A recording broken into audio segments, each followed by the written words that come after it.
Folks, today is Monday, January 6th, 2025, coming up on Roland Unfiltered, streaming live on the Black Star Network. Today's Insurrection Day. 4 years ago, white domestic terrorists supporting Donald Trump stormed the U.S. Capitol, caused massive mayhem. Today, Vice President Kamala Harris certified the results of the 2024 election. Did you see any of her supporters storming the Capitol, beating up cops? No, you didn't. That's the difference between the two. So we're going to talk about this. Also, folks, a wilderness survival trainer spent years undercover in climbing the ranks of right-wing militias without any law enforcement backup. I talked to the reporter with ProPublica who was trusted to tell his story. You're not going to believe this. Also, the Orange One's motion to stay Friday's sentencing in his hush money case, well, gets denied. A federal judge holds Rudy Giuliani in contempt, and the husband of Nebraska's newly sworn-in U.S. Senator completely snubs Vice President Kamala Harris when she tries to shake his hand. We'll show you the despicable video. Also, the Speaker of the House in Virginia, Don Scott, will be here to talk about Tuesday's special election that will determine who controls Virginia House and Senate. Folks, it's time to bring the funk. I'm Roland Martin Unfiltered on the Black Star Network. Let's go. He's got whatever the miss, he's on it. Whatever it is, he's got the scoop, the fact, the find. And when it breaks, he's right on time and it's rolling. Best believe he's knowing. Putting it down from sports to news to politics. With entertainment just for kicks, he's rolling. It's a go, y'all. It's Roland Martin, yeah. Rolling with Roland now. He's funk, he's fresh, he's real, the best, you know he's Roland Martin now.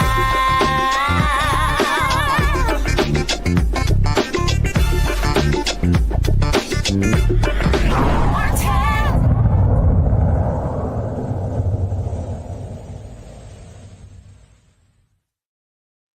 4 years ago, folks, this is what it looked like in the nation's capital, Washington, D.C., as the House and the Senate tried to certify a 2020 election led by Donald Trump, his supporters. What did they do? They actually stormed the U.S. Capitol, causing massive mayhem. More than 1,000 people have been prosecuted as a result.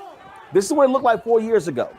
And America still allowed Donald Trump back in the Oval Office. It goes to show you exactly what kind of people they are. All day across social media, MAGA folks have been making excuses. And they've been touting the fact that the election results were certified today for Donald Trump. But that's a huge difference between how Republicans acted 4 years ago. And here's the fundamental problem that we have. This is our biggest problem. The folks who tried to overthrow the election, they are still in power. They now control the House. They now control the Senate. They now control the White House. So what you're dealing with are insurrectionists, white domestic terrorists. And in fact, Donald Trump has actually pledged to provide clemency, grant pardons to these individuals. Don't be surprised if he does it from the U.S. Capitol on January 20th, because that's the kind of person that he is. And so just as a reminder to you all, we know where we were 4 years ago. I was in Atlanta. It was the day after Raphael Warnock won the runoff to become the United States Senator. And I stood there in Atlanta watching television, watching the scene unfold. Now, remember somebody asking me, how did you feel? And I said, chicken's coming home to roost. She said to me, you know what? You really shouldn't say that. Guys, turn the audio up because people need to remember what this was like. This was what it looked like at the U.S. Capitol 4 years ago.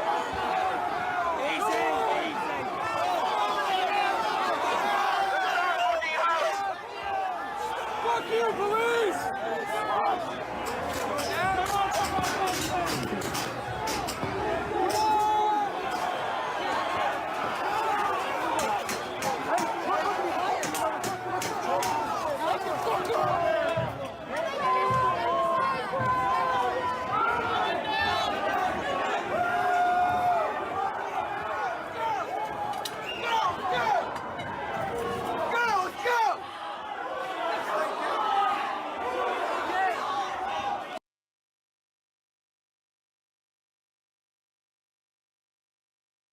Now, MAGA, they've been trying to suggest, now give me full screen.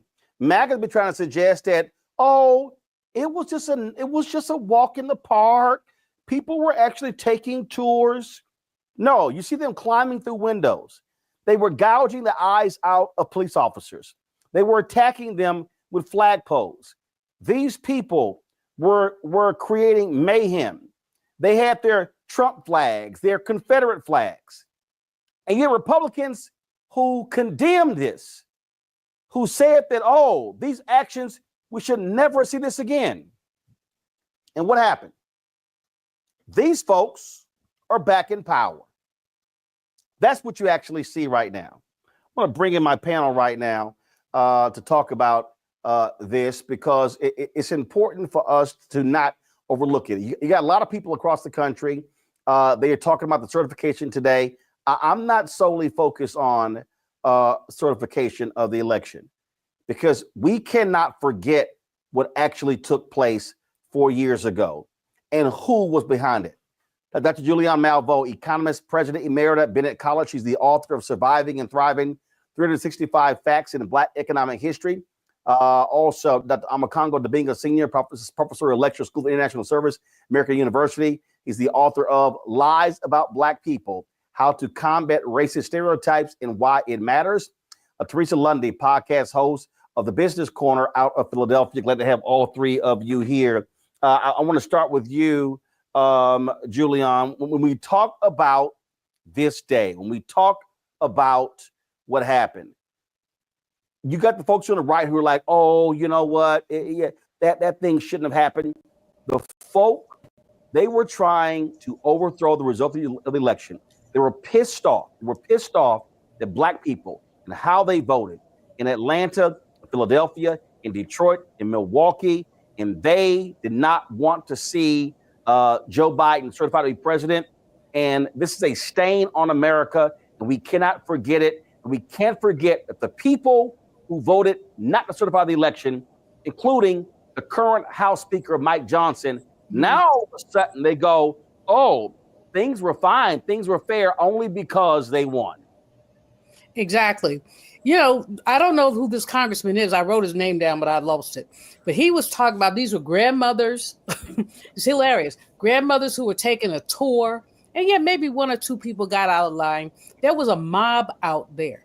I saw Brother Dunn, the brother who he talks about his experience. There are 3 or 4 of them who talked about their experience. And they're livid that the orange man says he wants to pardon the people who tried to gouge their eyes out, who attacked them with sticks and all kinds of things.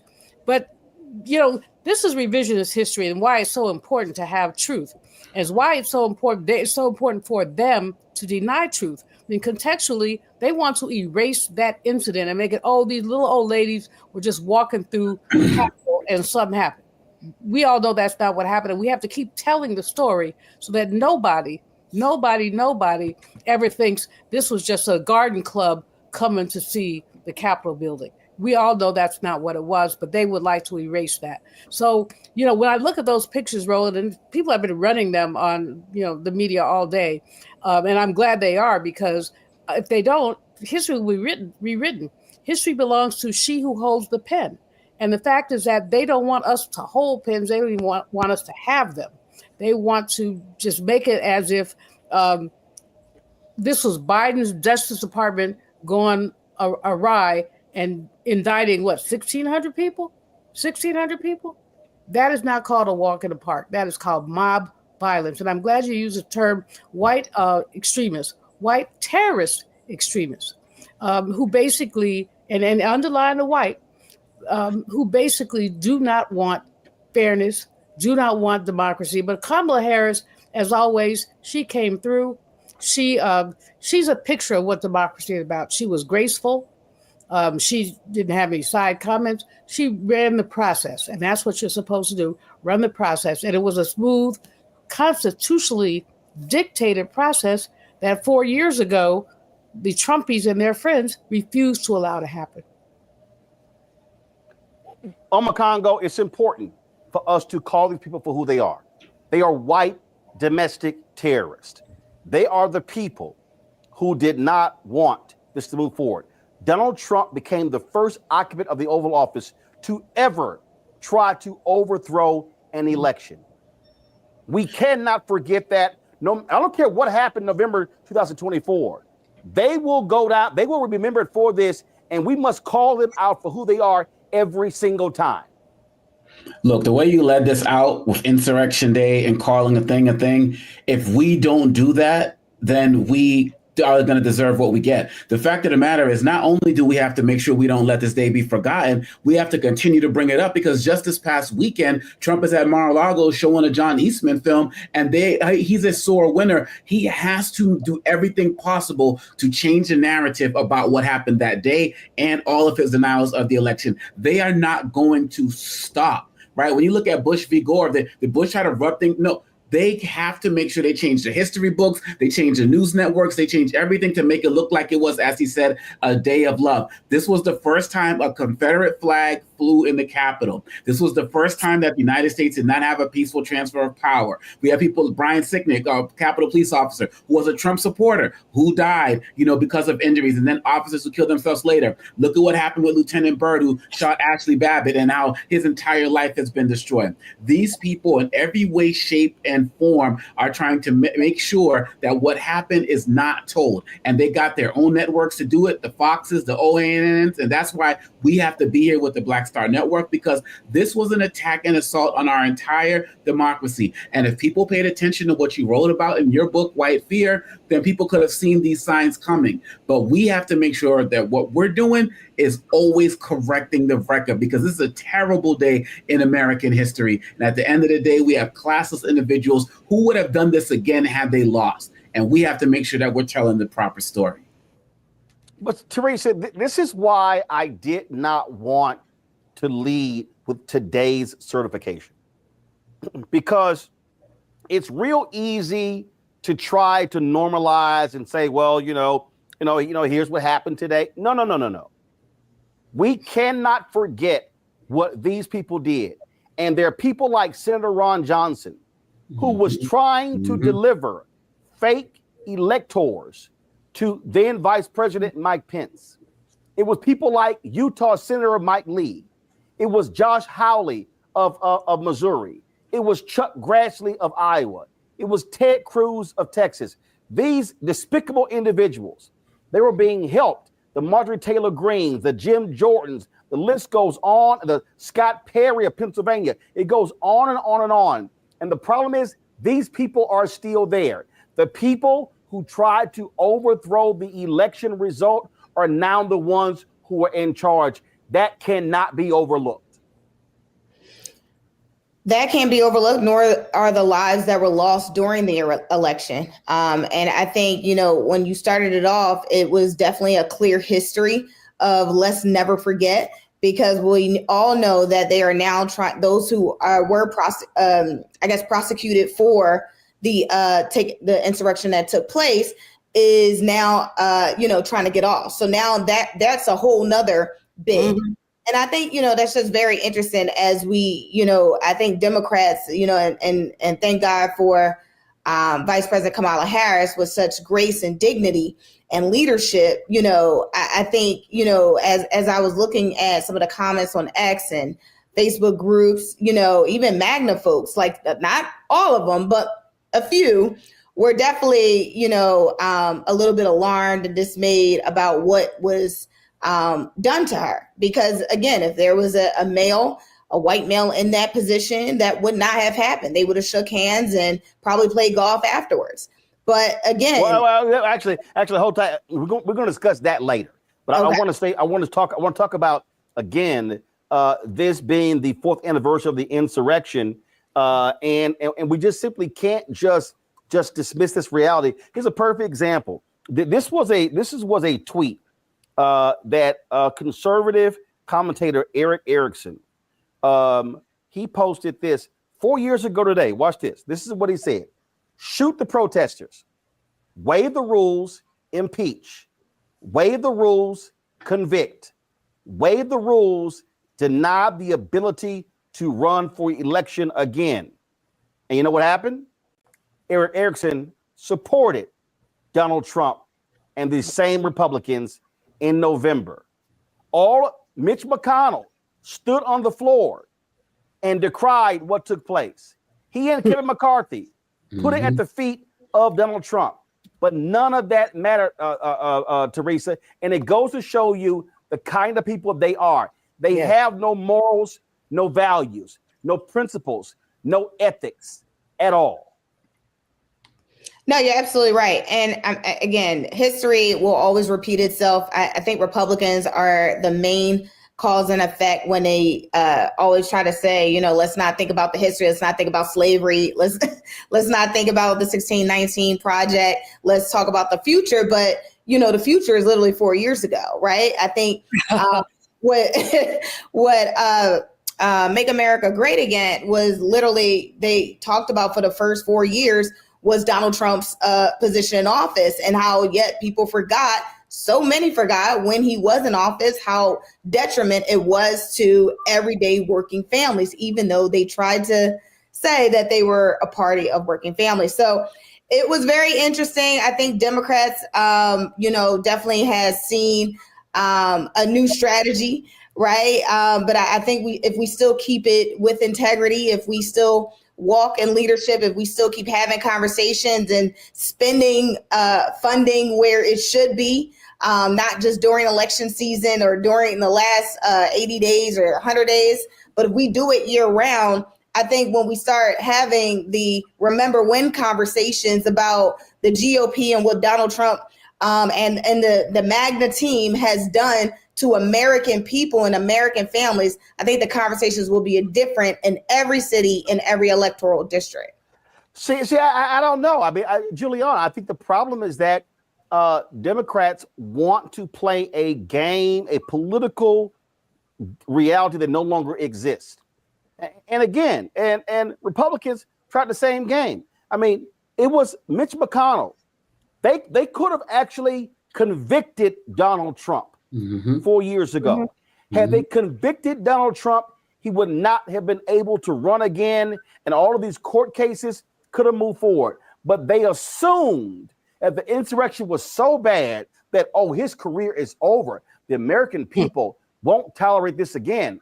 Well, they actually did. Here's Mitch McConnell again 4 years ago. I want everybody just to listen. These are his words on the floor of the United States Senate. President Trump is practically and morally responsible for provoking the events of the day. President Trump is still liable for everything he did while he was in office as an ordinary citizen. Unless the statute of limitations is run, still liable for everything he did while he's in office. Didn't get away with anything yet. We have a criminal justice system in this country.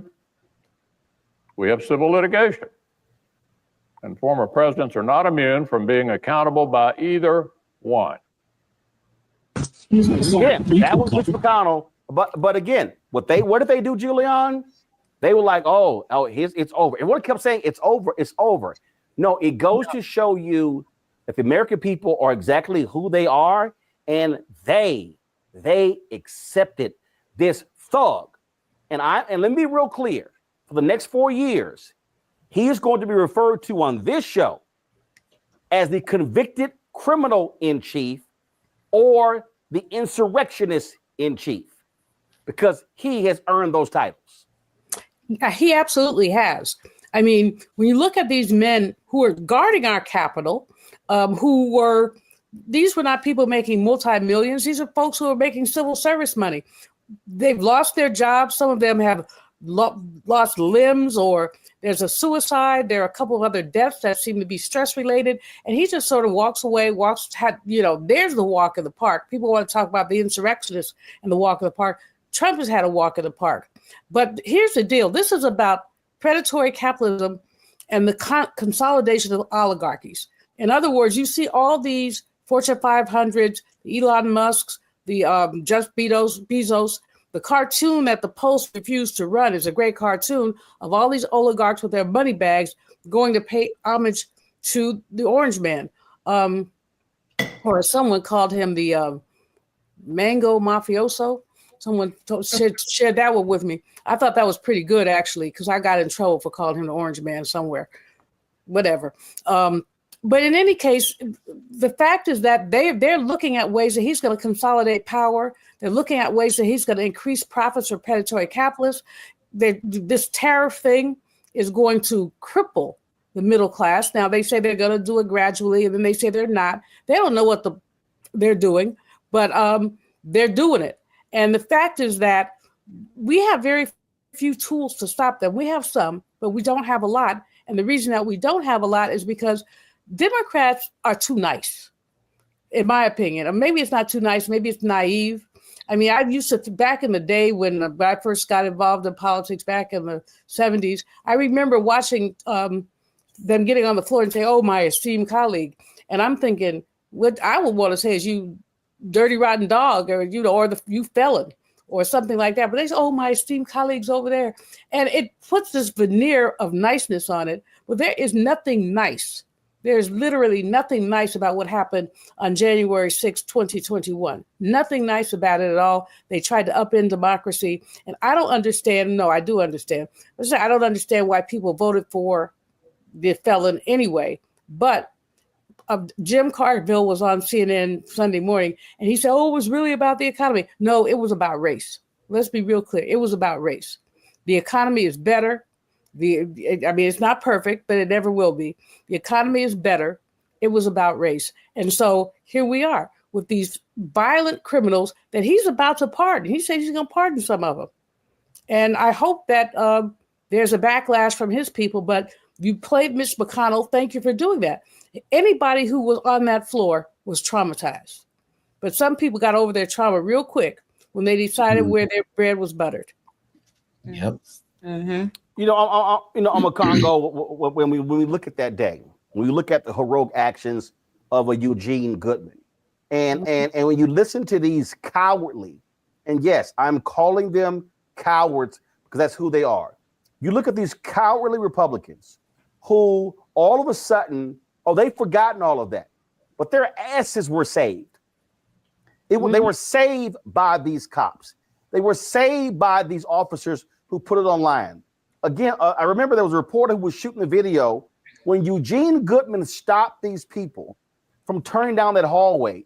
They were that close to breaching the United States Senate. And here's a crazy thing. In 2023, here's a crazy thing. I need everybody listening to me to understand what I'm saying.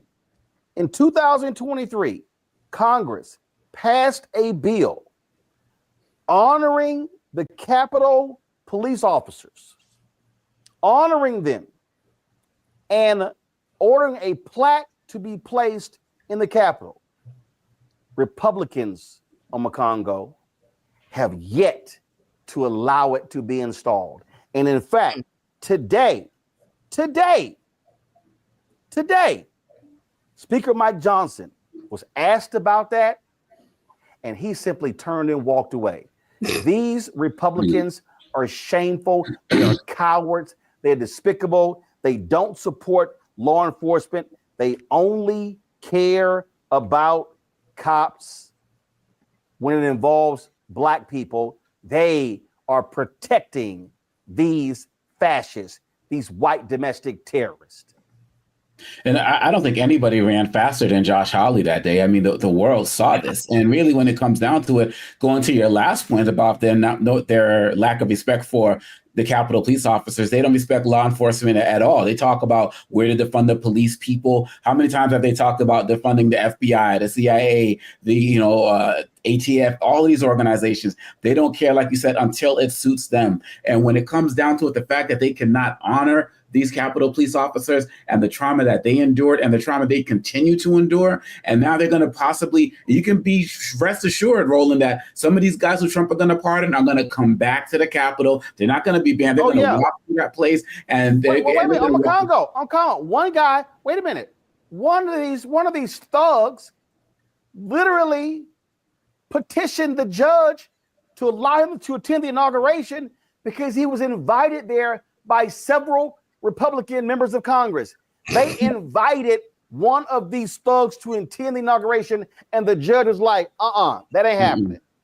That's what's up. And I can guarantee those who may be out or may have avoided jail time, the whole convict choir, some of that going to play as well at this inauguration. Like, this is a criminal enterprise, and they're going to continue to do criminal things. And the fact of the matter is, it really bothers me that whatever laws in place, a speech and debate clause or whatever, that doesn't allow like House members or senators to be like prosecuted, because some of these guys were in on this. There was a guy who gave the tour the day before. Like, they were aiding and abetting these individuals. And they are not going to suffer any consequences. But we have to make sure that we have a long-term memory. We can't be forgetting these things. You're talking about this now. You're going to be talking about this next week. You're not going to let this be forgotten. But most people are going to be on to Jimmy Carter's, funeral tomorrow. They're going to be on to the inauguration the next day. They're going to be on to whatever's coming in February. We got, we got the midterms coming up, and we got to keep these things in mind. And who's also not going to forget? Trump is not going to forget. And he's going to do his best to make sure people don't forget, because he is obsessed with getting a proper narrative that's going to suit his ego. But if we continue to tell this story, we can help change the tide in 2026 when the midterms come up. And that's why I'm so happy with what you're doing tonight, Roland, because you're hitting it in a way that no other network that I've watched today has been doing. Igor Bobik with Huffington Post actually was in the gallery that day. And there was an almost 3-minute video that he posted. And this was the video was posted January 15, 2021. So it was 9 days later. And it makes real clear the danger that Eugene Goodman was facing and the danger that was coming the way. And for all these Republicans who get all these MAGA people, all these assholes who keep talking about, it was a calm day, that absolute white supremacist Tucker Carlson, all the people on Fox News who keep covering for these people. No. Let's remember exactly what it looked like in this video right here. Folks, watch this.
These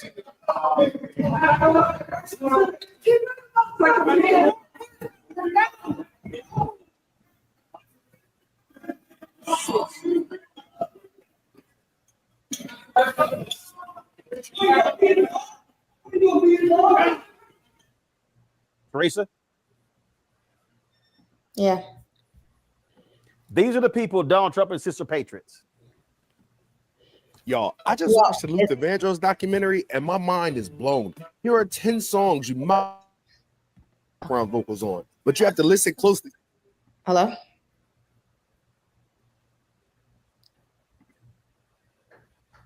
Teresa, go ahead. Okay, great. Sorry. Yeah, I mean, these folks are patriots. I'm not sure what the American people are, but they are certainly not patriots. I think rediscovering what that definition of patriotism and upholding American values is something, you know, that we really just need to define again and again. But what we saw there was another critical action where we have taxpaying citizens going against, you know, a law enforcement, the same law enforcement that was is sworn to protect and serve, and the same ones that the Magna upholds to the fullest extent of the law, but yet is comfortable with putting, you know, an officer like Eugene in that position without, and there's no consequence. So there has to be some sort of consequence as it relates to, you know, what is happening, you know, not only 4 years ago, but, you know, what will be happening in the future as it relates to pardons.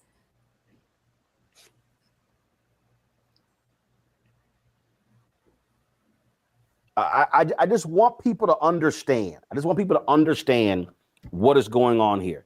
I want people to understand that the people who were in support of this, the people who were backing this, these people are still in power. They're going to be in charge of committees. They are going to be going after. They're going to be going after the January 6th committee members. Don't be shocked at all if they try to go after Congressman Benny Thompson, former Congresswoman Liz Cheney. That's what they are going to do. And so, you know, just understand exactly what is actually going to happen. Let me go to a very quick break. When I come back, we'll talk about what happened today on Capitol Hill.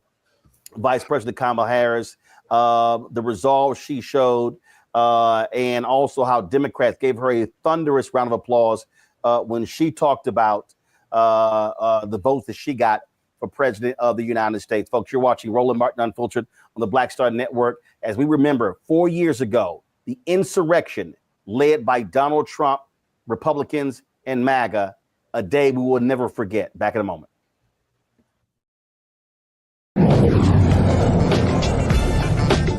Now streaming on the Black Star Network. I was challenged by my uncle early on, before I even had a career. Like, I was maybe 8 years old, and my uncle said, "What do you want to do?" And I told him I wanted to be a rapper. And he said, "Okay, well, I don't know anything about the music business, so what you should do is learn everything there is to know about the music business, and I'll make sure that you have the resources to push you through." And so I went and bought books, All You Need to Know About the Music Business, Hit Me In. I just went and bought a bunch of books and just started reading as a 10-year-old, just reading. And so I learned, you know, all things licensing, mechanical rights. I learned about publishing, learned about how composition is broke up into two pieces, the writer's portion and the producer's portion. But by the time I actually learned, I came back and I was ready to, like, okay, I got it. He would go into prison. So I had all this information. All this knowledge. All this knowledge. You're like, well, what am I going to do with it now?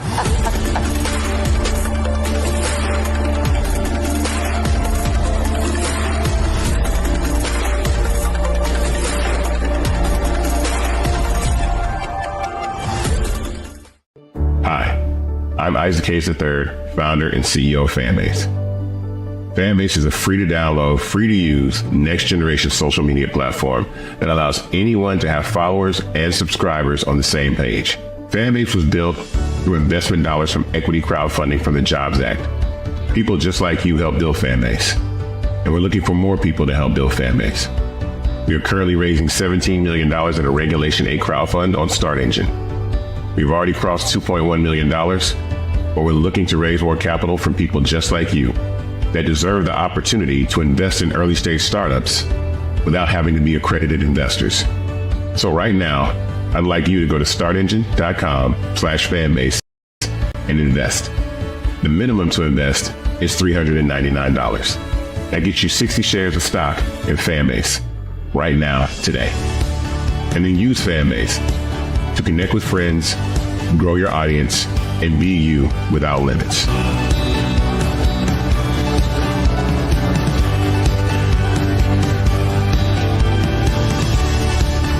Hey, this is Motown recording artist Kim. You are watching Roland Martin Unfiltered. That boy, he always unfiltered though. I ain't never known him to be filtered. Is there another way to experience Roland Martin than to be unfiltered? Of course he's unfiltered. Would you expect anything less? Watch what happens next.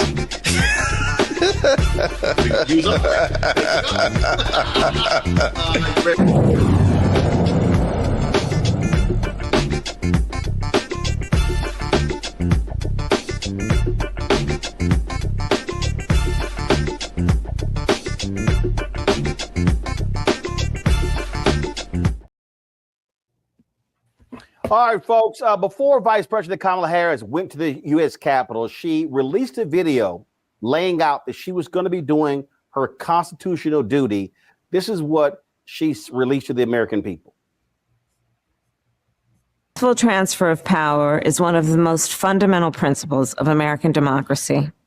As much as any other principle, it is what distinguishes our system of government from monarchy or tyranny. Today at the United States Capitol, I will perform my constitutional duty as Vice President of the United States to certify the results of the 2024 election. This duty is a sacred obligation, one I will uphold, guided by love of country, loyalty to our Constitution, and my unwavering faith in the American people.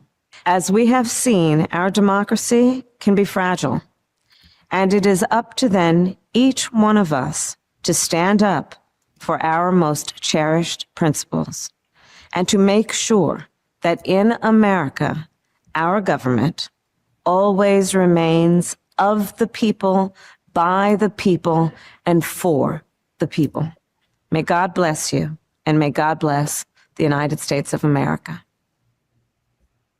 And of course, that was a powerful moment today in the U.S. Capitol when she was reading the vote totals and Democrats did this.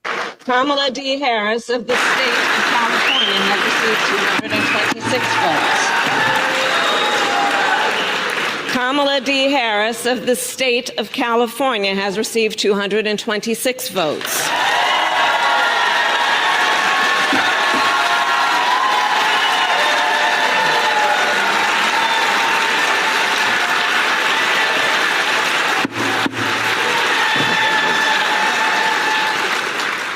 The whole number of electors appointed to vote for Vice President of the United States is 538.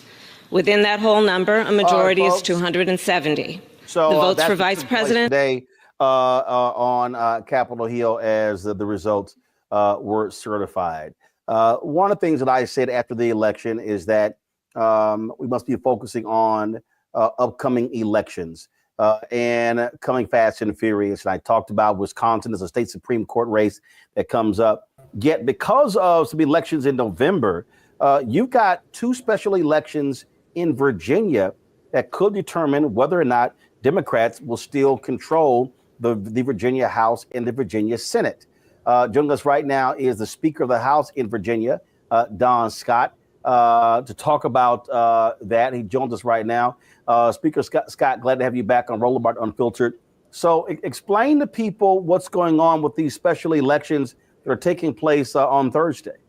Well, thank you, Roland. So good to be with you again, homeboy. I just wanted to just say that these elections are very important in Virginia.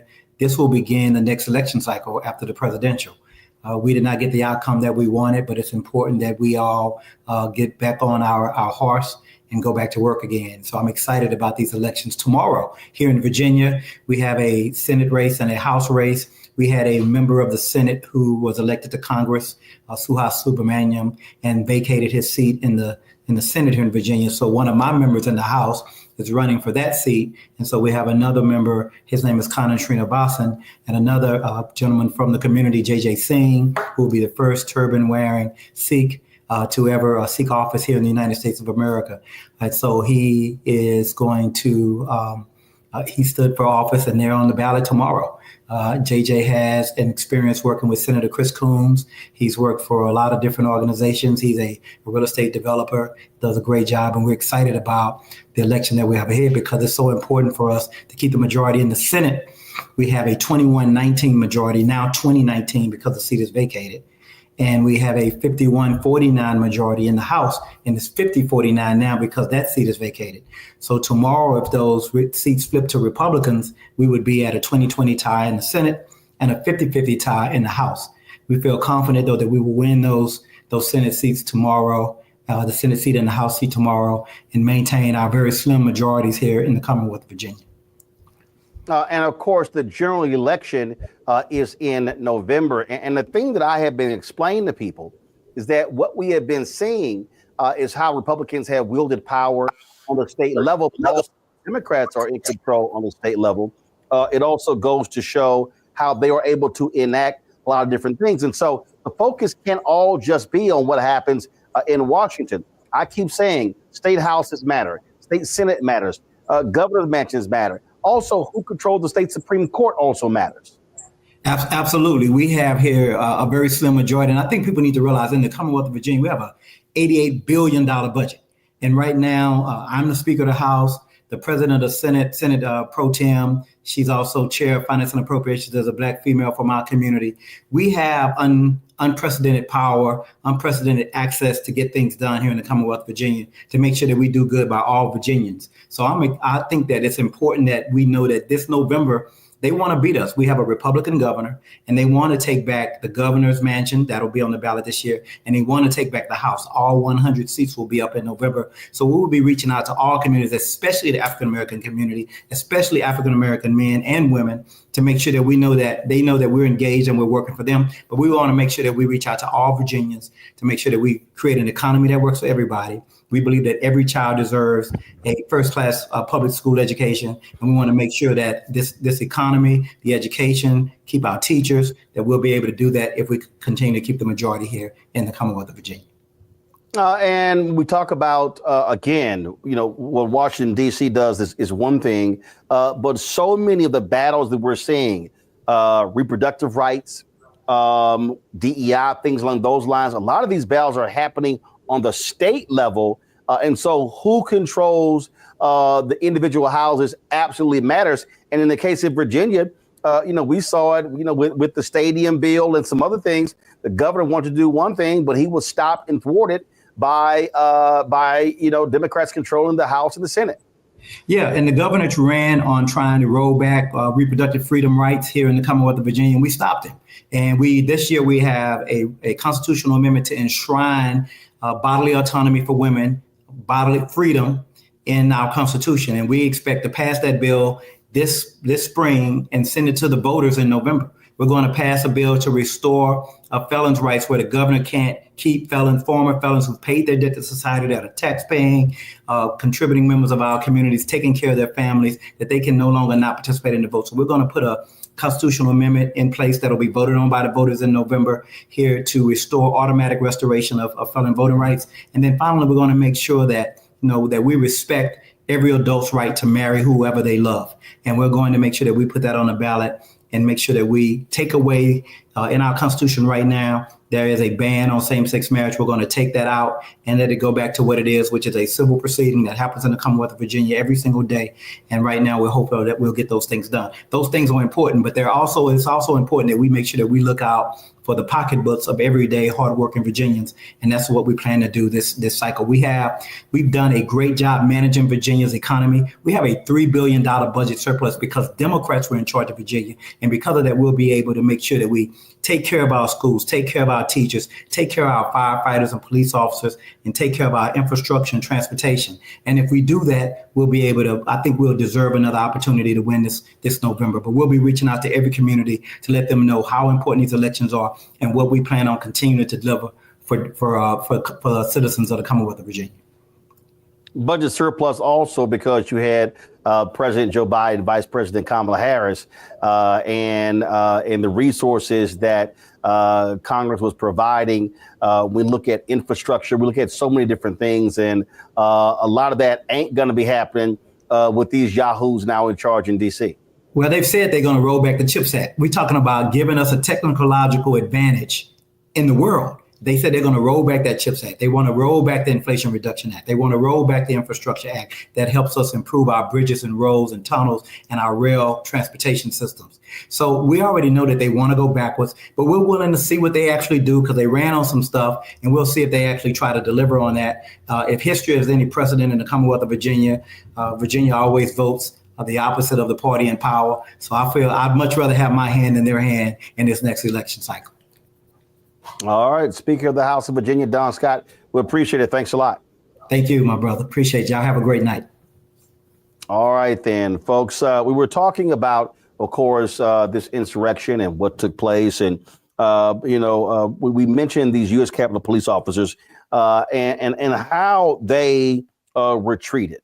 And they've been all across the media today telling their story, talking to different people. Aquilino Gonell is one of those retired cops.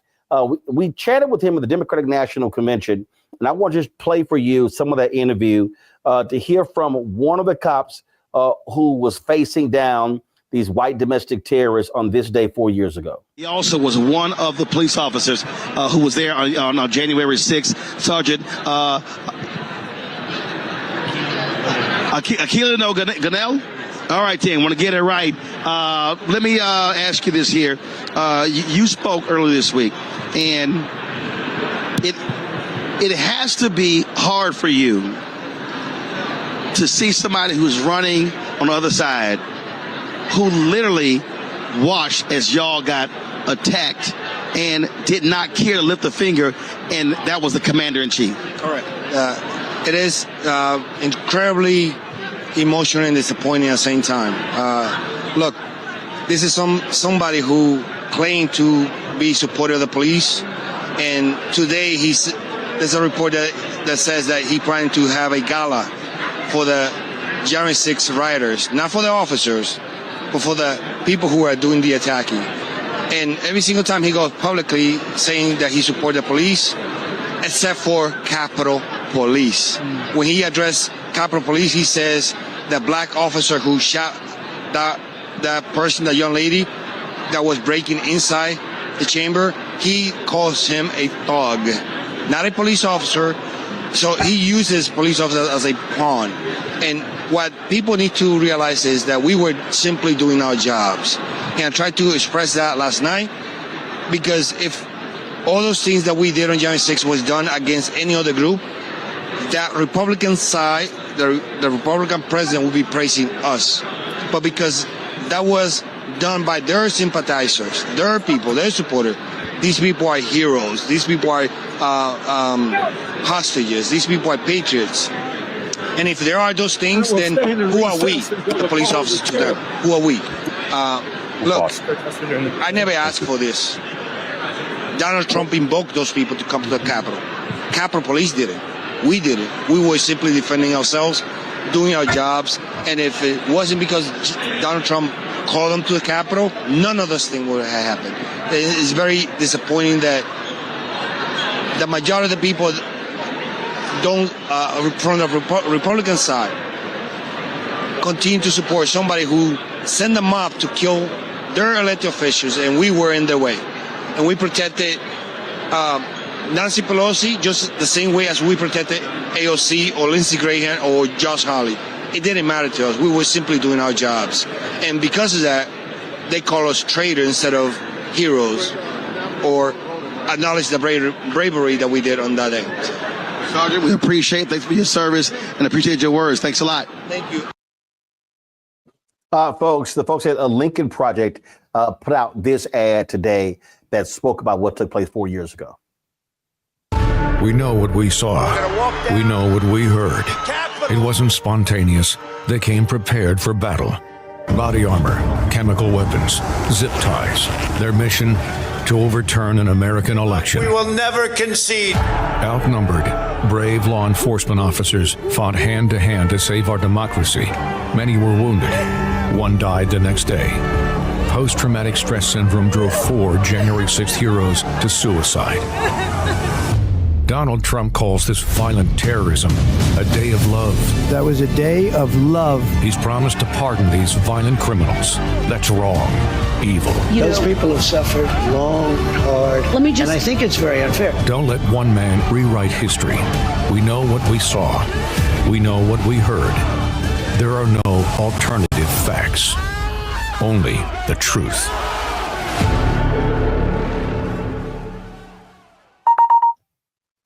Wow, quite the powerful ad there. And I also want us to remember what the nation's newspapers look like on January 7th. Do y'all remember this? This is what it looked like right here. Trump mob storms Capitol, insurrection, pro-Trump mob invades Capitol, under siege, democracy attacked, assault on democracy, un-American, Capitol chaos, under siege, sad day for America, insurrection, mob storms U.S. Capitol. That was MAGA. That was Republicans. That's what they wanted to happen. Now, when we come back, folks, I got an interview with a reporter for ProPublica who talked to a wilderness survivor who infiltrated a militia group, rose up high in the ranks. And folks, these people are so sick and demented. And guess what? Their ranks are growing as a result of the Republicans embracing them and calling them patriots. We'll have that conversation next, right here on Roland Martin Unfiltered on the Black Star Network. Don't forget, support the work that we do here, folks.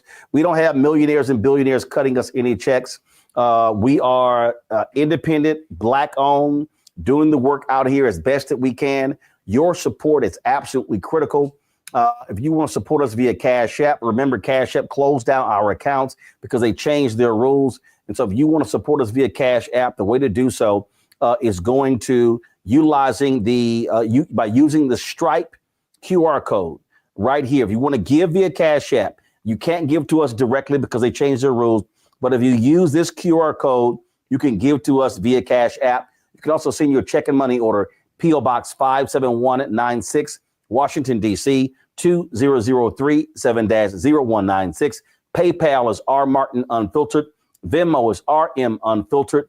Zelle, Roland at RolandSMartin.com. Roland at RolandMartinUnfiltered.com. Our goal is to get 20,000 of our fans contributing on average $50 each a year. That's $4.19 a month, 13 cents a day. So your support is absolutely critical. And so please join our Bring the Funk fan club. If you can't give that, give less, we totally understand and we appreciate that. If you can give more, that'd be great as well. But the work is needed and we are going to be here doing that work, holding these people accountable because we're not going to let them forget what they did to the country, but more importantly, what they tried to do to Black America. Lots more to talk about. The interview with the ProPublica reporter. Also, Rudy Giuliani gets his comeuppance in court. The DOJ consent decree with the city of Minneapolis. Lots more to discuss right here on Roland Martin Unfiltered on the Black Star Network. Back in a moment.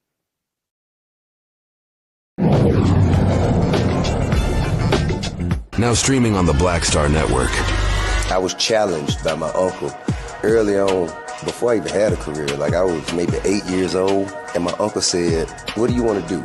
And I told him I wanted to be a rapper. And he said, "Okay, well, I don't know anything about the music business. So what you should do is learn everything there is to know about the music business, and I'll make sure that you have the resources to push you through." And so I went and bought books, All You Need to Know About the Music Business, Hit Me In. I just went and bought a bunch of books, just started reading as a 10-year-old, just reading. And so I learned, all things licensing, mechanical rights. I learned about publishing, learned about how composition is broke up into two pieces, the writer's portion and the producer's portion. But by the time I actually learned, I came back and I was ready to okay, I got it. he would go into prison. So I had all this information. All this knowledge. All this knowledge. You like, well, what am I going to do with it now?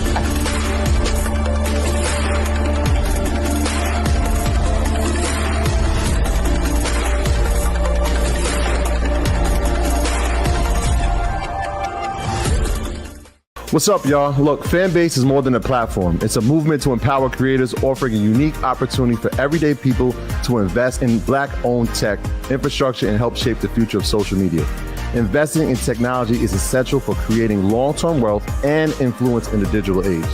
The Black community must not only consume tech, we must own it. Discover how equity crowdfunding can serve as a powerful tool for funding Black businesses, allowing entrepreneurs to raise capital directly through their community through the Jobs Act.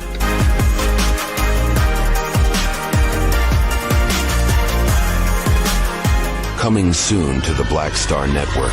But y'all, when you're on that stage, or when you're and you're seeing 2 and 3 or 4 generations in the audience, that's got to speak to you about the power of what y'all have become. Oh, most definitely. I think we were doing our show before our break, and remember, I was watching this kid. I could not take my eyes off him because he was about 9 or so. He was sitting in the front row with his over on the right hand side. Yes. I was amazed that this kid knew everything, and I was like tripping to see how many songs this kid actually knew, and he knew them all. And he knew them all. We had to go over there and bring him on stage and take a picture with him, you know, at the end of the show and stuff, because it was just that amazing. It's like, this is crazy. You know, the music travels everywhere. You know, like what Philip was saying, seeing this young kid. Then you hear our songs on commercials, cold commercials. Then you have the younger ones that hear our music in animation.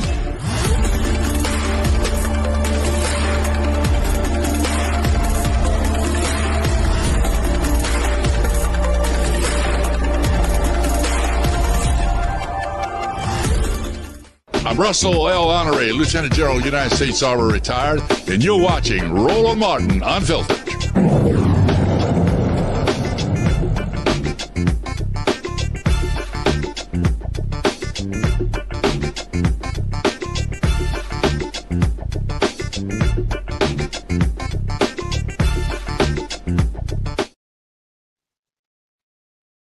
We'll be discussing the thousands of MAGA idiots, the urging of Donald Trump, who rushed the U.S. Capitol 4 years ago in hopes of stopping the certification of the 2020 election.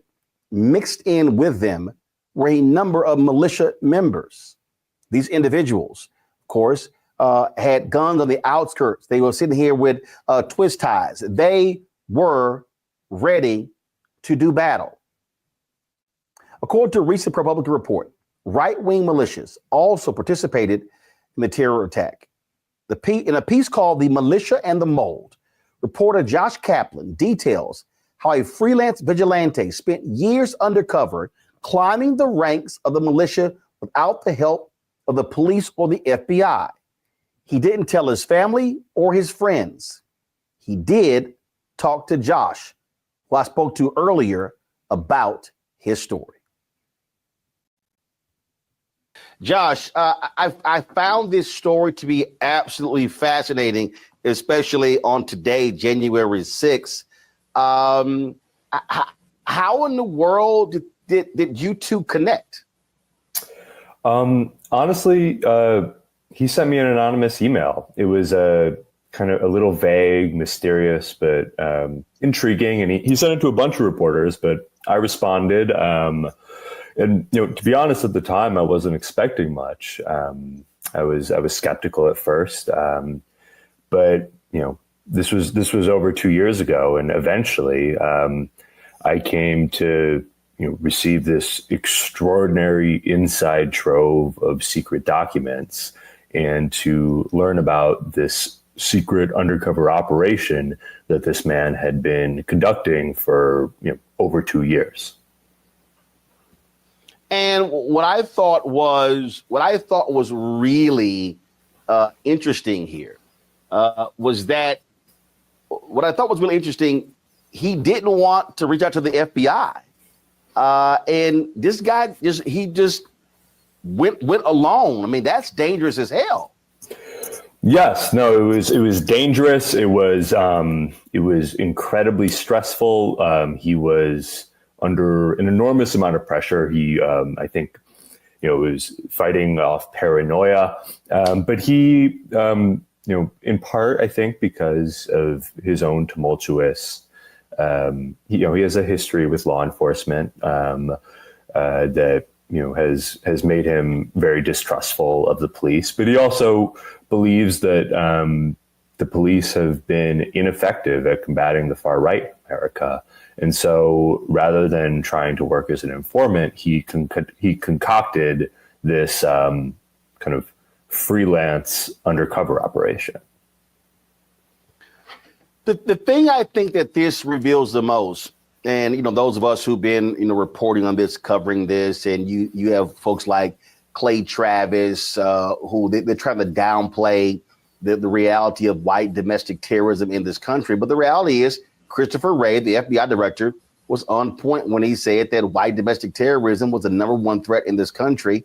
And for the right wing to try to deny this is just nonsensical. Yeah, I mean, and it's important that this sort of messaging, like it's not just people trying to spin things. It really matters in terms of these groups' strength and these groups' ability to pose a threat that leads to things like January 6th. I mean, one thing I found in this reporting, and I talked to a lot of militia members too, is that right after January 6th, even leaders in these groups thought they might go extinct. That they would not be able to survive the backlash. And it's easy to forget now that there was a time when in mainstream conservative politics, the January 6th Capitol rioters were pariahs. But by the summer of 2021, prominent politicians like Trump started changing their tune and talking about the rioters as patriots, as political prisoners. And that had a measurable, concrete impact on these paramilitary organizations. It really started to put the wind back in their sails, so that before long, they were getting so many new recruits that they were struggling to keep up. Yeah, and this is the thing that I think people need to understand what's going on. Donald Trump goes down to Waco, and they have this celebration, if you will. He's there, of course, where the Branch Davidian standoff took place. You've got MAGA who yells, Republicans, they yell, oh, Democrats defund the police, yet Republicans want to defund the FBI. They have always wanted to defund the ATF because of the issue of firearms. And so people need to understand that, and the story lays it out, there is a direct correlation with the rise of these militias, these white militias, these white domestic terrorism, and Republican politics. Yeah, I mean, they're constantly in conversation with each other, and and now you're seeing these signals. I mean, the most consequential signal that could happen in the near future is Trump has promised to pardon January 6 rioters. That was a cornerstone of his campaign, and that the ramifications of that could be massive. There is no precedent for that kind of message of protection and support, and it has the potential, at least, to trigger a renaissance for militant extremists. I mean, Trump has repeatedly suggested that these pardons might be so sweeping that it includes, pardoning people who assaulted police officers, which, was some very brutal assaults happened that day. And how that would be interpreted in these movements, at least by a sizable number of people, is that even violent crimes will go unpunished if you do them for the quote unquote right cause. And that's a very, very dangerous proposition that has a lot of experts and people in the national security community very worried. Yeah, I mean, look, I'll be honest. I would not be shocked if Donald Trump pulls a stunt and pardons them on January 20th. He said he's going to do it on day one. He might do it at the Capitol during a speech. I mean, this is how, and I said this on my show, that if he pulls that stunt, Biden and Harris, Jeffrey should stand up and walk off the podium. It will be it will be a really remarkable moment in history. I mean, I don't think anyone knows what to expect if that happens. The thing that I think that people should be very scared about is that there were members of Congress who were communicating with these militia folks on January 6th. And when you call them patriots, you basically are giving them the stamp of approval. And what they're saying is that we're going to protect you at all costs. And what this mole has revealed after 2 years to you should scare the hell out of a lot of people, because these militias, they have friends in very high places.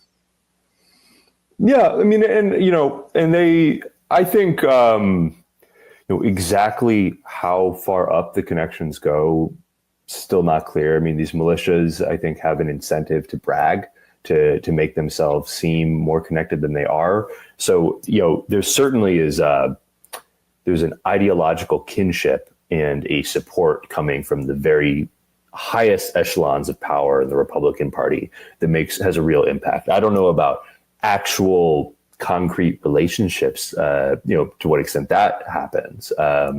But they do have a lot of, there's a remarkable number of active duty police officers, some high ranking, who are members of these groups or friendly with these groups. And that is something that these militias put a high priority on. They one of the things I was able to learn by going through these files and doing these interviews was how incredibly strategic, almost bureaucratic these militias approach building these relationships with law enforcement, because they view this as fundamental to their success. Because one of the, I think, defining characteristics of these groups is they do dangerous, armed vigilante operations, in the all over the country. Things like responding to Black Lives Matter protests with armed patrols and sometimes beating up protesters. And if you're in that sort of volatile situation, they see it as extremely useful to have law enforcement see you as a friend. And, on that particular note there, when what is crazy is that they've held up Ashley Babbitt, who was shot and killed on January 6th, as some sort of martyr. They act as if we didn't see with our own eyes the vicious beating of police. And we just saw very recently where a cop with the Washington Police Department was convicted of passing information on to them. And to your point, it has been a serious problem for years. We know of these folks who are in police departments. They are in law enforcement, major cities, rural America right now. It is a significant threat to this country. And it's as if one party has no problem with it because they're their supporters. Yeah, I mean, I think there's, it was fascinating to kind of see the inside baseball of this. I mean, because it's, how they try to sell this to police, how they try to, I mean, I think one of the ways where this is effective, that, part of it is, genuine kinship, and they're able to get people committed to their cause who work in law enforcement.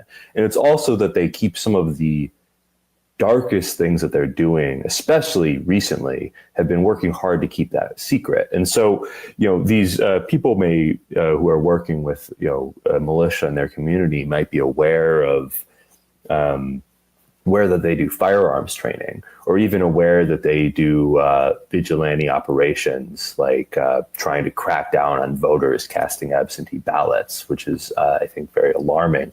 But, there's also, I mean, behind the scenes, there's this, what I saw was this constant drumbeat where leaders in these groups are having heated debates of whether they should escalate things even further and commit acts of mass political violence.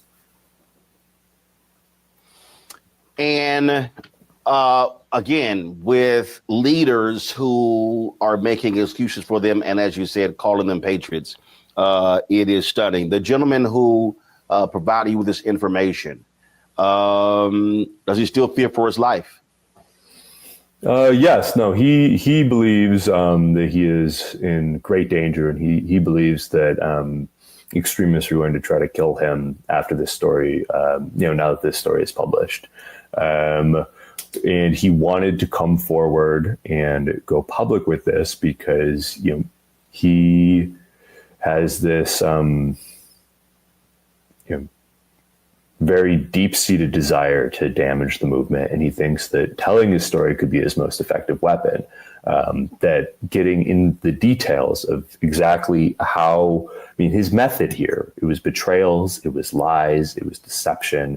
He was incredibly effective at getting very high-ranking militia leaders to trust him and to open up to him and to let them into their inner circles. And he thinks now that by going public, he has the ability to kind of be a boogeyman in the movement. That's what he's hoping for, that he will, what he told me is that, every time that, a militia member goes into a meeting, he wants them to be thinking in the back of their heads, this guy will betray me. And this, of course, this is the downside of not working with the FBI, because he can't go into witness protection. And so he's going to be on his own for the rest of his life. Yeah, he's working with some whistleblower attorneys now, I know, and is hoping to, he has these kind of grand ambitions of starting a collective of vigilantes who work together and continuing to run these operations. It's a decision that we talked about at length, and I know he didn't take lightly, but it is, from the beginning, there was an enormous amount of sacrifice that he made to personally, in terms of his safety, in terms of his mental health and well-being, that he made to get inside these groups and get this information. It was, I've never seen anything like this.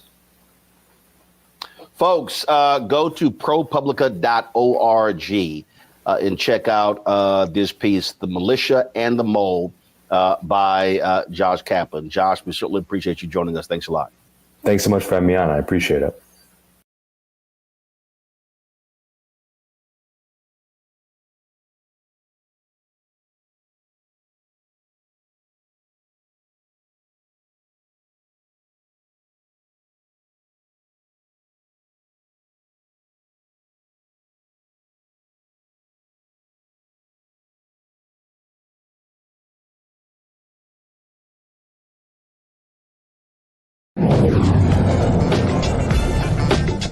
What's up, y'all? Look, Fanbase is more than a platform. It's a movement to empower creators, offering a unique opportunity for everyday people to invest in Black-owned tech, infrastructure, and help shape the future of social media. Investing in technology is essential for creating long-term wealth and influence in the digital age. The Black community must not only consume tech, we must own it. Discover how equity crowdfunding can serve as a powerful tool for funding Black businesses, allowing entrepreneurs to raise capital directly through their community through the Jobs Act.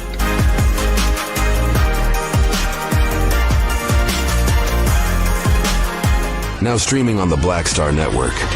I was challenged by my uncle early on, before I even had a career. Like, I was maybe 8 years old, and my uncle said, "What do you want to do?" And I told him I wanted to be a rapper. And he said, "Okay, well, I don't know anything about the music business, so what you should do is learn everything there is to know about the music business, and I'll make sure that you have the resources to push you through." And so I went and bought books, All You Need to Know About the Music Business, Hit Me In. I just went and bought a bunch of books, just started reading as a 10-year-old, just reading. And so I learned, all things licensing, mechanical rights. I learned about publishing, learned about how composition is broke up into two pieces, the writer's portion and the producer's portion. But by the time I actually learned, I came back and I was ready to okay, I got it. He would go into prison. So I had all this information. All this knowledge. All this knowledge. You're like, well, what am I going to do with it now?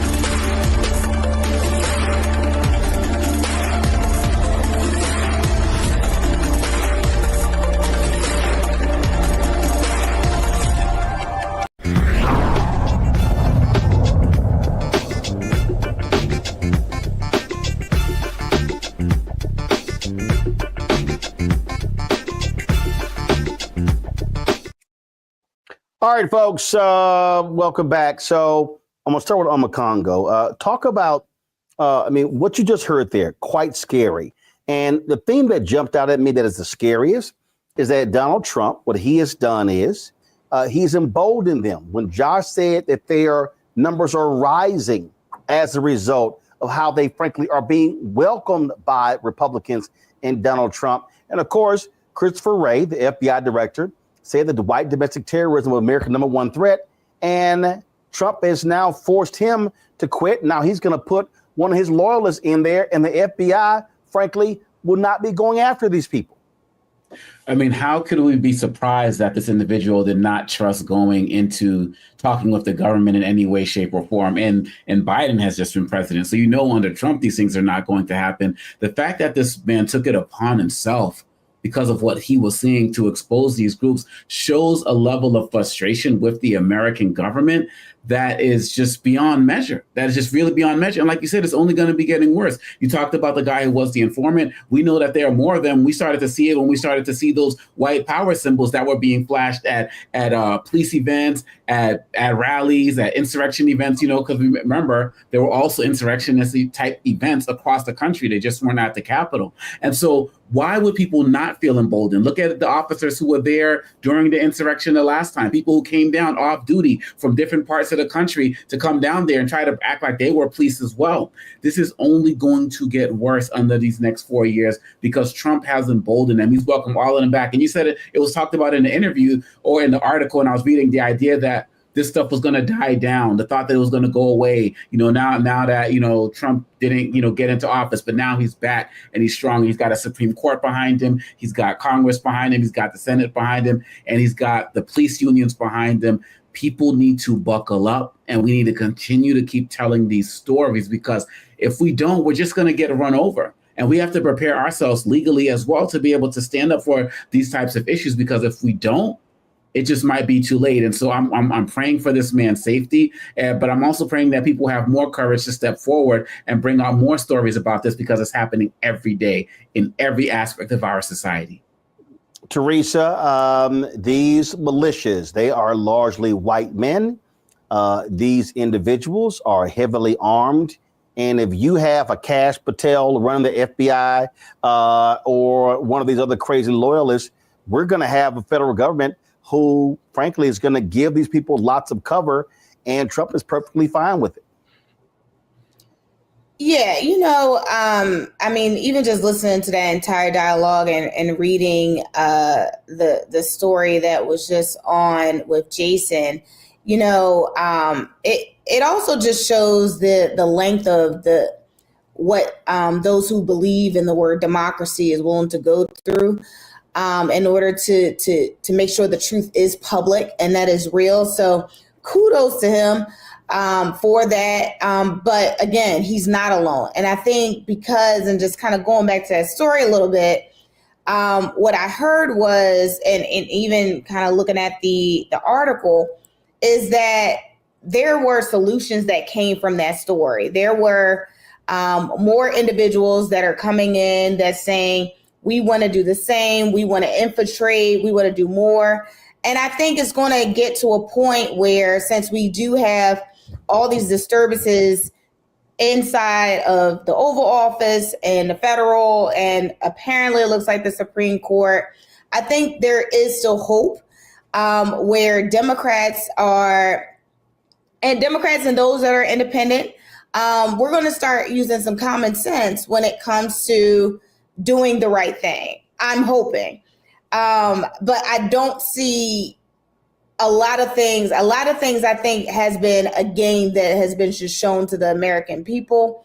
But I think as we move towards this new administration and the promises made that weren't or will or may not be kept, I think that'll be shown and we'll start to see a shift really soon. Giuliani? I was happy to hear the young man's I look forward to reading the story. But what we know about this is that there's a thin line between law and order and racism and disorder. And so when you look at these white extremists, they can be your local sheriff. Often it is. It could be anybody. And I think the courage of this guy to go undercover and to share the story is useful. But what's more useful is for us to do better screening. You know, a Black Panther could not be a police officer. So how do these people who are white extremist terrorists, how do they get to be police officers, sheriffs, and also join these organizations? I don't know how many. We've seen estimates, people who stormed the Capitol on January 6, 2021, how many of them were actually law enforcement? We've seen some estimates, but we don't know. And we don't know often when we see these incidents that occur, how many of them are there. So the mole, the mole who basically infiltrated, he did a service. But at the same time, we don't know how many of these people are pretending to be law and order and are actually attacking our government, attacking our people, attacking us as Black people. And that's the thing that is the most concerning to me, is the number of Black folks who are vulnerable. And even as police officers, as so-called law enforcement officers, how many of them are vulnerable because they're clear about what their views are and they oppose this. I'm glad you had the interview with the brother down at the DNC to talk about how outraged many of them are. They're defending members of Congress who haven't even given them enough respect to put the plaque up. And this mole is sharing us information, that we need to be able to act on. And unfortunately, with Republicans, and I'll use your word, Roland, thugs who have sway, we Democrats, we opponents, we resistors aren't necessarily able to act on this horrible information. Again, it's just something that we need to understand what's going on, and these militias have to be watched, must be investigated, and unfortunately, you're going to have an administration that is perfectly at home with these people, allowing them to do whatever they want. And so that's something that we all better be concerned with in a huge, huge way over the next 4 years. And so God bless us all. Folks, in New York, a state judge has denied the convicted criminal in chief his motion to stay his Friday sentencing in the Hush Bunny case. Friday, Judge Juan Merchan denied Trump's motion to dismiss the case and ordered sentencing on 34 felony counts of falsifying business records to proceed ahead of his inauguration on of course, the sentencing will be January 10th. Of course, Merchan indicated he does not plan to jail Trump and is likely to issue an unconditional discharge, meaning Trump will remain a convicted felon without further punishment.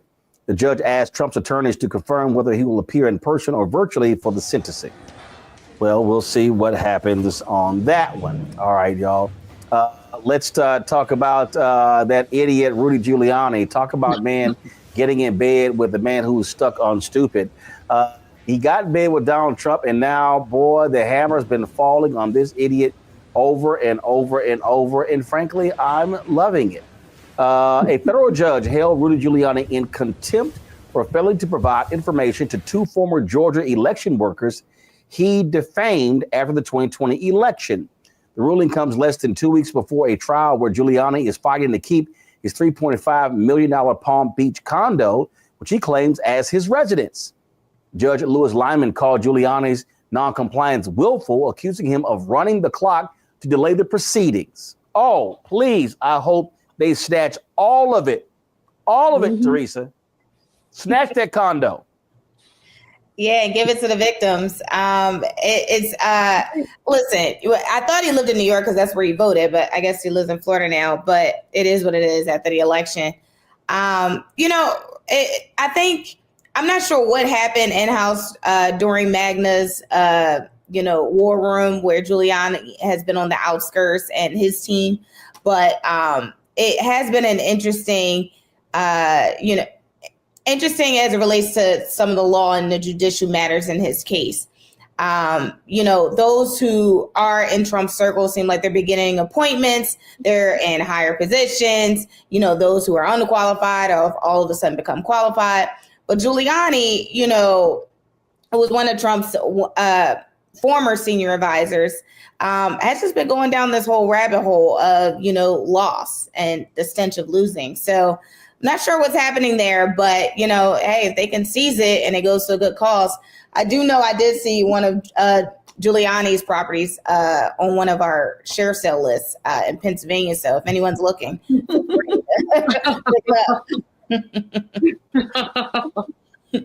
again, Giuliani for me, Giuliani, snatch it all. Snatch all of it. Look, I said we'll do a broadcast from it when they get control of the New York apartment. If they get that condo, hell, we'll do a show from there too.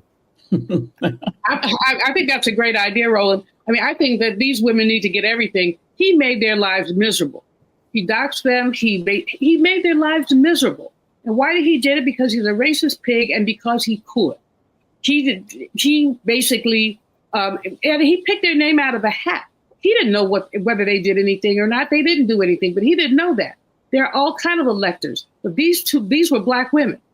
And so because they were Black women, he felt that like Malcolm said, most disrespected and neglected. And therefore, he decided to go after them. Well, now he's got his chickens have come all the way home to roost.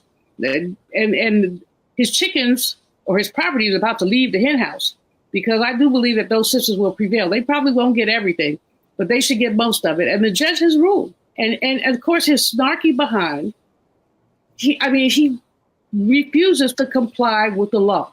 But again, his bestie is the orange man who also refuses to comply with the law. So, there are two things that you have to do to be in Trump's circle. One, you have to refuse to comply with the law. And two, you probably have to have sexually harassed or raped or something, some woman. You go way up in his esteem if you have those two things going on. Omokongo?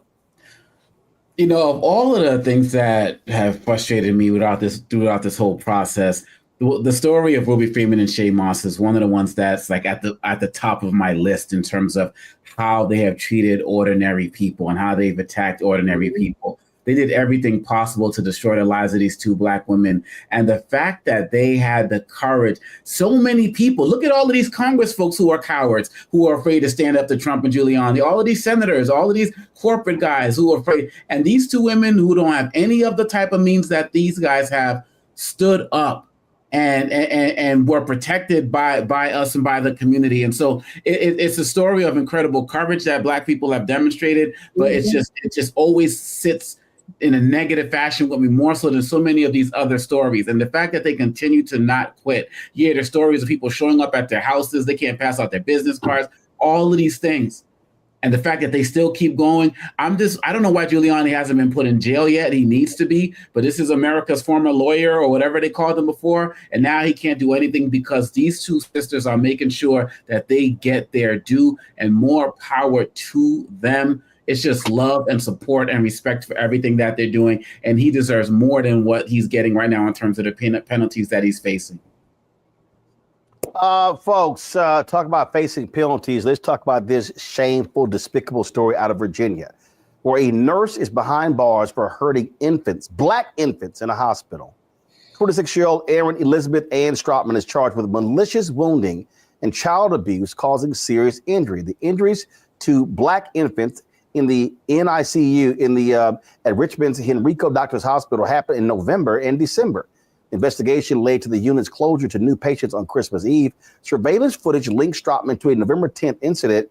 Authorities are investigating her connection to similar cases from 2020 to 2024 and urge anyone with information to contact the police. Talk about shameful. the attacking of black babies, black infants, Giuliani? Beyond shameful and despicable. You know, the amount of racism. I mean, again, Roland, this is lynching culture. You know, I talk about it ad nauseum. Well, a white person can do anything to a black person and expect to have no consequences. Why would this woman, and woman is a kind word, why would this woman do something like that? Now, she is going to face some consequence, but parents have injured children and dead children, and this boggles the imagination, but it reminds me of why you have a Nation of Islam, why you have so many black separatists who do not trust white people, because basically, I'm not saying all white people are evil, but that there that you just showed a picture of is evil. And unfortunately, you can't think about, they don't have an E soldered on their head to say this is the evil one and this isn't.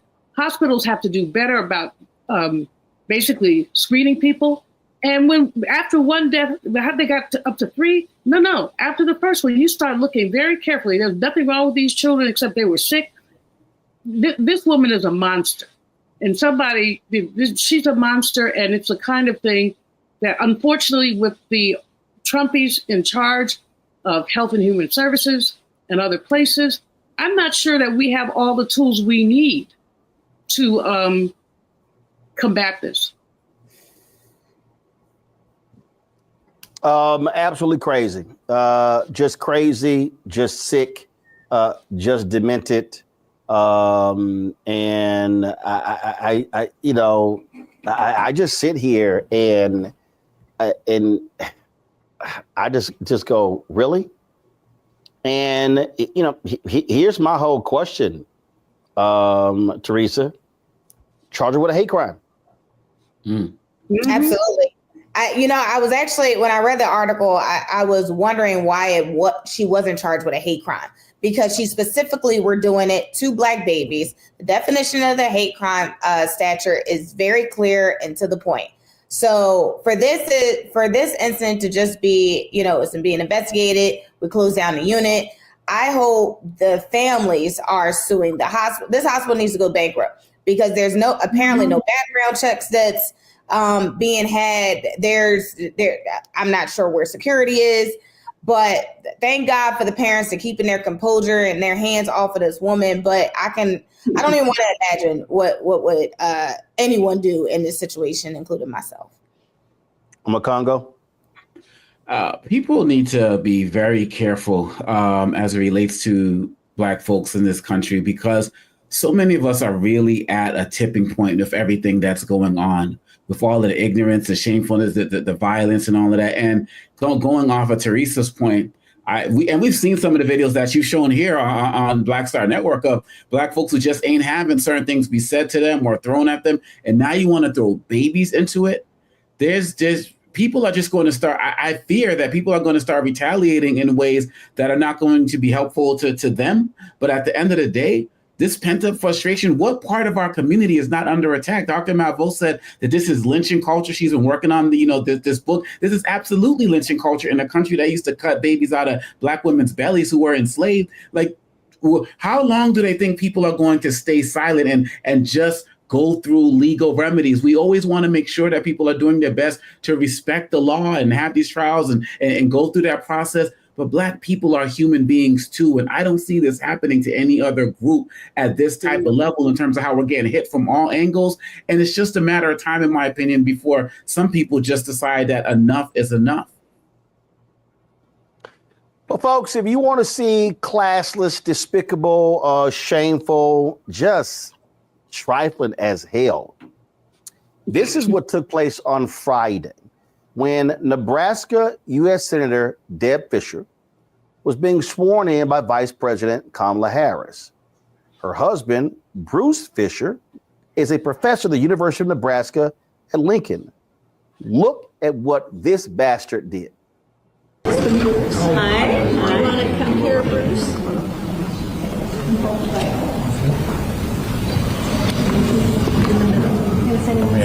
Piece of paper on the ground, in the middle, scoot over a little. No. It's okay, we'll bite. We're going to bite. Don't worry. Okay. Okay. Do you solemnly swear to support and defend the Constitution of the United States? Thank you. Congratulations. Thank you.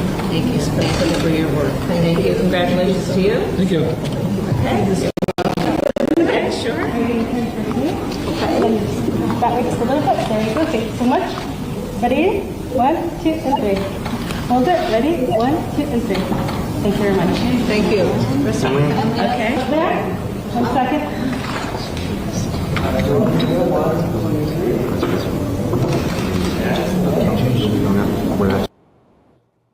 Now, Bruce Fisher had a cane in his right hand. And some of the people are out here trying to defend him by saying, oh, with a cane in his right hand, well, he had a Bible in his left hand, and then his wife took the Bible. He could have easily shook the vice president's hand with his left hand. He wouldn't even look at it. So we're going to play the video again. I want y'all to see, y'all, he didn't even want to stand next to the vice president. He wouldn't even look her in her eye. He quickly looked up and looked right back down. Did not even want to look her in. He had total contempt for this black woman. Roll it again. My husband, Bruce. Hi. You want to come here, Bruce?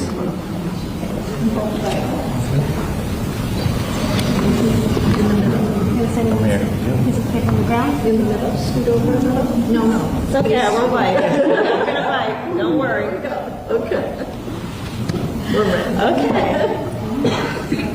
Do you solemnly swear to support and defend the Constitution of the United States? Thank you. Congratulations. Thank you. Thank you. Thank you for your work. Thank you. Congratulations to you. Thank you. Okay. You're welcome. Okay, sure. Okay. That way just a little bit. There you go. Thank you so much. Ready? 1, 2, and 3. Hold it. Ready? 1, 2, and 3. Thank you very much. Thank you. Okay. There. 1 second. Bruce Fisher's been getting ripped all across social media. And you saw right there, it was all for everybody to see, Teresa, all in. I mean, the vice president immediately picked up on his nasty demeanor, his evil demonic spirit. And she said twice, it's okay, I'm not going to bite. I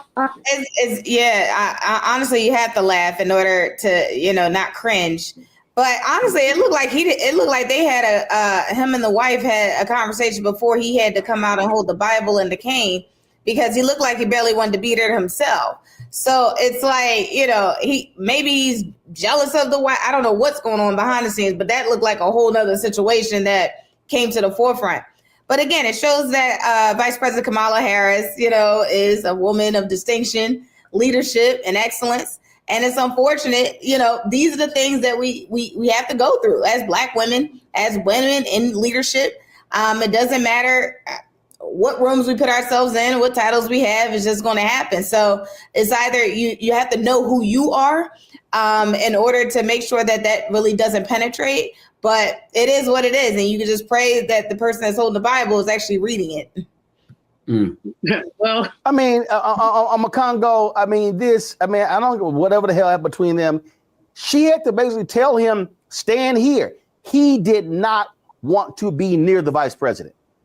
I mean, it's just like, as they say, school on Sunday, right? No class. At the end of the day, these guys just don't have it in any way, shape, or form. And also being a professor, like, I can't imagine walking into my classroom with my students and having them see me do something like that, to be ashamed to stand next to somebody, to look like I'm disgusted by somebody, not extend a hand to the vice president. Why didn't he just choose to not get up on stage? You know what I'm saying? It's like he wanted to get up there and embarrass her in some way, shape, or form.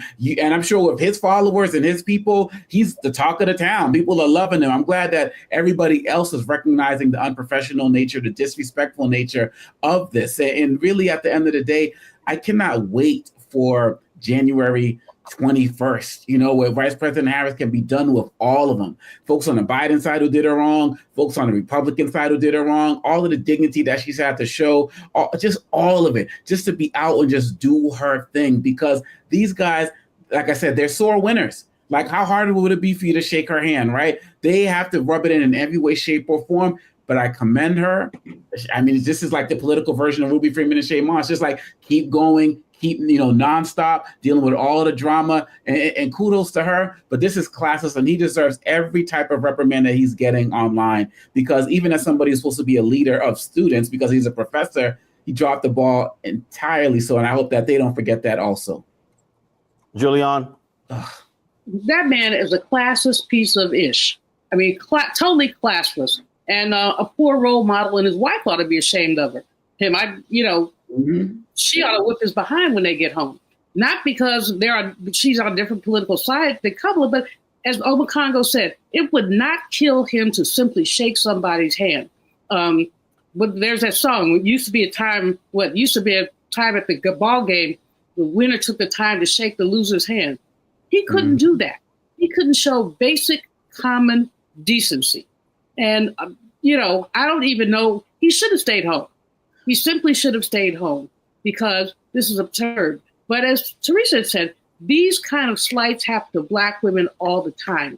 You could see the shock on Kamala's face. There was shock on her face. It was like, what the, is going on here? But she handled it as she handled every sling and arrow that has come to her. She's handled it with grace, with dignity,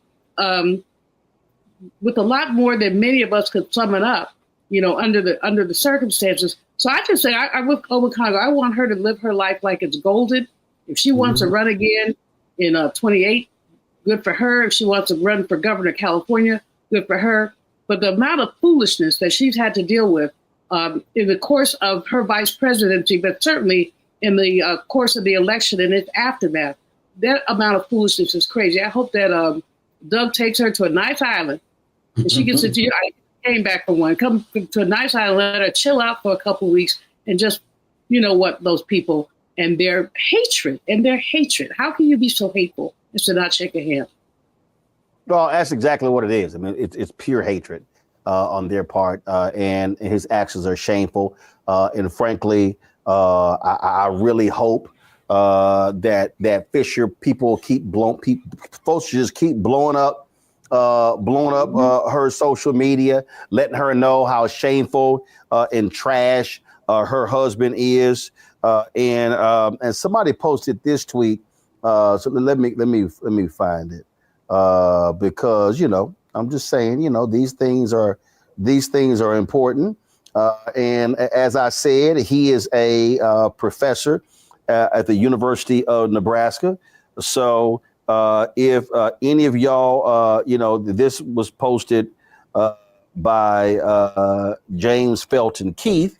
And so any of y'all desire, if y'all want to let Bruce Fisher know how you feel, his office phone number is 402-472-4274. That's 402-472-4274. His email is bfischer, BFISCHER @unomaha.edu, BFISHER @unomaha.edu. So you know what? Just let them know how you feel. Just saying. All right, folks, the Minneapolis City Council approved the federal consent decree with the U.S. Department of Justice to reform policing practices within the Minneapolis Police Department. The agreement comes after a 2-year investigation following the murder of George Floyd. The DOJ found a pattern or practice of civil rights violations within the MPD. Advocates aim to finalize the reforms before the inauguration of the convicted criminal in chief. Of course, he doesn't give a damn. They oppose many of these measures, calling them part of a war on police. So don't be surprised if this is going to be the last action, if you will, that you will see take place against police departments. And so this is what happened. So great job by Christian Clark, who leads the Civil Rights Division of the Department of Justice, for the action that they took right here. And so that's just what we often see. Folks, a judicial body rejected Democratic lawmakers' request to refer Supreme Court Justice Clarence Thomas to the Department of Justice over claims he failed to disclose gifts and travel from a wealthy benefactor. Thomas says he was advised that such personal hospitality did not require disclosure. He's a lying asshole. The justice pledged to report it, starting with this 2022 filing, which he submitted in August of 2023.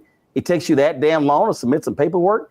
Judge Robert Conrad noted that the judiciary clarified financial disclosure rules since 2023, including when personal hospitality exemptions do not apply. Well, he's good at getting flued out, if you will, Congo. And there's no doubt that Clarence Thomas is one of the most corrupt Supreme Court justices we've ever had. I mean, the gifts that he has taken from these rich, these billionaire benefactors are enormous, more than any other justice. Matter of fact, more than all the other justices combined.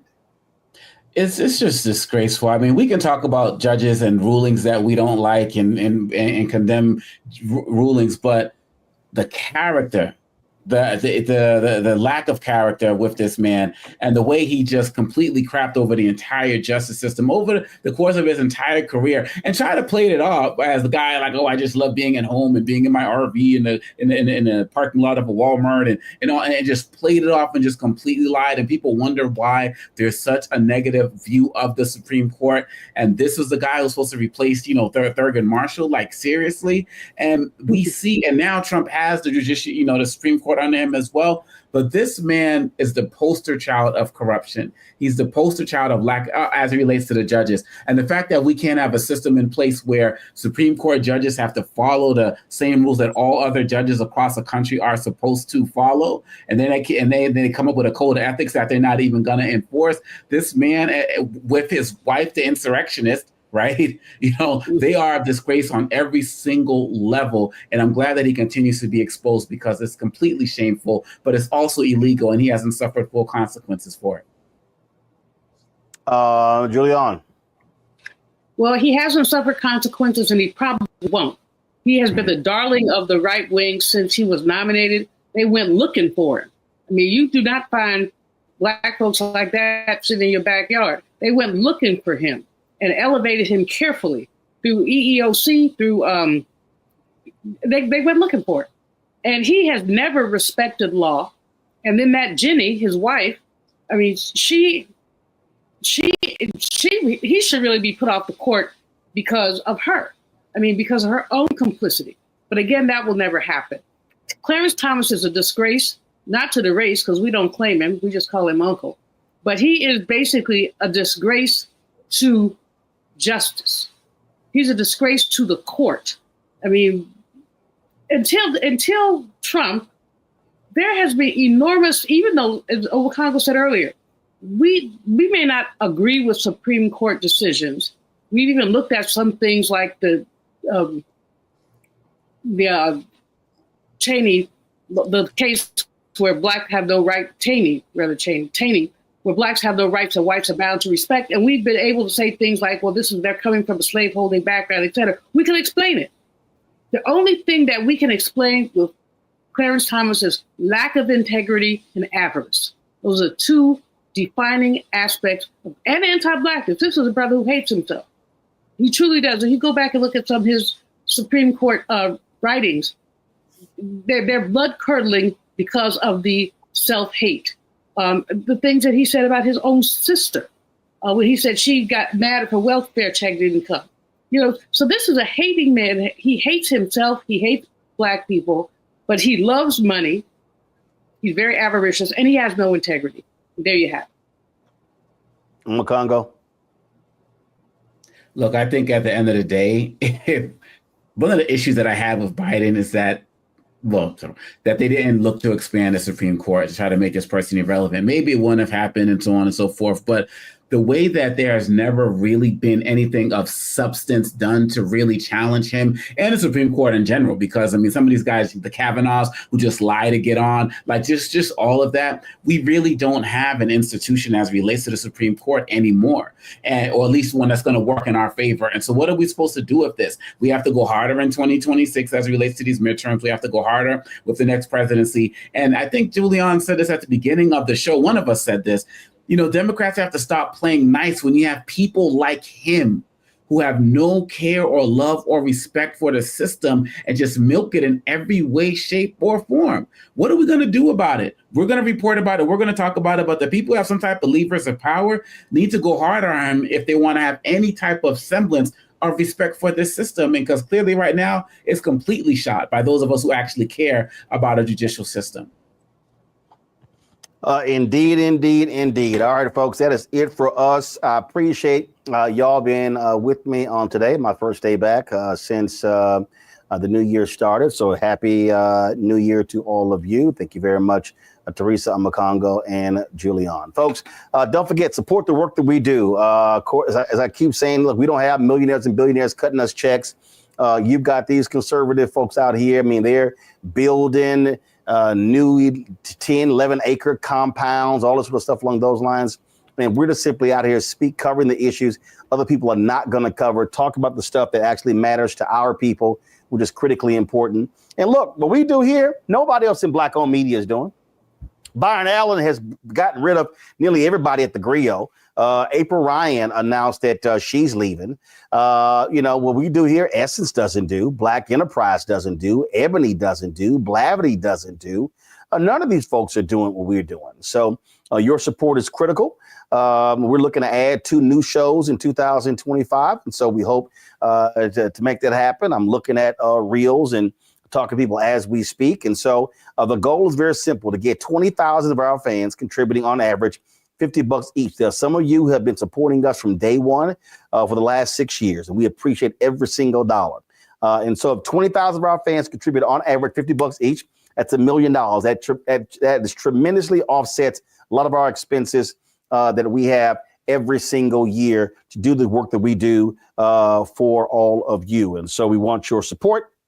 And so if you want to support us via Cash App, you can't give it to us direct via Cash App because they've gotten rid of our accounts. They changed their rules. And so to contribute to us via Cash App, please use the Stripe app. This is the QR code right here. And all you got to do is click the Cash App pay button to contribute. So this is the QR code right here. If you're listening to me right now, simply go to blackstarnetwork.com, RolandMartinUnfiltered.com, and you will see the actual QR code there for you to actually give via Cash App. Checking money orders can be sent to P.O. Box 57196, Washington, D.C. 20037-0196. PayPal is rmartinunfiltered. Venmo is rmunfiltered. Zelle, Roland at RolandSMartin.com. Roland at RolandMartinUnfiltered.com. Let me give a shout out to, let's see here, Sarita Torrance. Thanks a bunch. Theron Lane, thanks a bunch. Rhonda D. Johnson, they all gave during the show. Let me also see here. Develop Architecture, thank you very much for your support as well during the show. And so folks who contribute during the show will personally give you a shout out. And so thank you so very much. Folks, also download the Black Star Network app, Apple phone, Android phone, Apple TV, Android TV, Roku, Amazon Fire TV, Xbox One, Samsung Smart TV. Don't forget, you can also get our gear right here. You can get our new shirt, FAFO 2025, or Don't Blame Me, I voted for the Black woman. That's RolandMartin.creator-spring.com, RolandMartin.creator-spring.com, or go to blackstarnetwork.com. Folks, that's it. I'll see y'all tomorrow right here on Roland Martin Unfiltered on the Black Star Network. Holla! Folks, Black Star Network is here. Oh, no punches! I'm real revolutionary right now. Support this man, Black Media. He makes sure that our stories are told. Thank you for being the voice of Black America, Roland. Stay black. I love y'all. All momentum we have now, we have to keep this going. The video looks phenomenal. See, there's a difference between Black Star Network and Black-owned media and something like CNN. You can't be Black-owned media and be scared. It's time to be smart. Bring your eyeballs home. You dig?